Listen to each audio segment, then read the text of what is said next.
കോടി രൂപയുടെ കുഴൽപ്പണക്കടത്തിൽ ഒരു പോലീസ് ഉദ്യോഗസ്ഥന് ബന്ധമുണ്ടെന്ന സംശയത്തിലാണ് കസ്റ്റംസ്.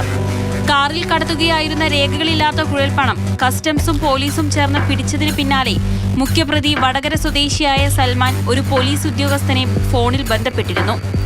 വടക്കൻ കേരളത്തിലുള്ള ഒരു പോലീസ് ഉദ്യോഗസ്ഥനെയാണ് സൽമാൻ ബന്ധപ്പെട്ടതെന്ന് ഫോൺ വിവരങ്ങൾ പരിശോധിച്ച കസ്റ്റംസിന് മനസ്സിലായി. ഈ പോലീസ് ഉദ്യോഗസ്ഥൻ ആരെന്ന അന്വേഷണത്തിലാണ് കസ്റ്റംസ്.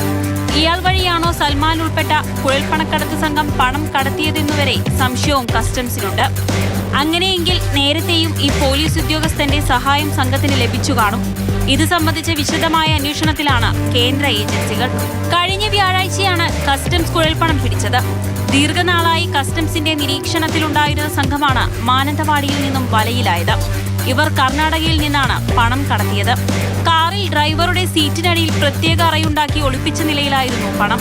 കാറിലുണ്ടായിരുന്ന 3 പേരും അന്ന് പിടിയിലായി.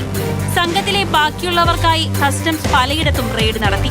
അതിനിടയിലാണ് സൽമാൻ പിടിയിലായത്.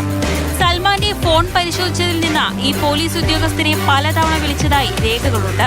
ആസിഫ്, റസാഖ്, മുഹമ്മദ് ഫാസിൽ, മുഹമ്മദ് എന്നിവരാണ് സൽമാനൊപ്പം പിടിയിലായ മറ്റു പ്രതികൾ. ആസിഫിനെയും റസാഖിനെയും മുഹമ്മദ് ഫാസിലിനെയും ബംഗളൂരുവിൽ നിന്നും പണം കൊണ്ടുവരാൻ സൽമാൻ പറഞ്ഞയക്കുകയായിരുന്നു.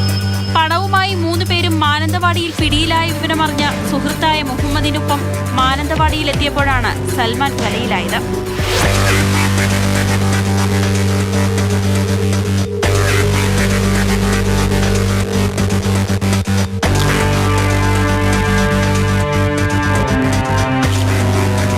മാതൃഭൂമി ന്യൂസ്, കോഴിക്കോട്.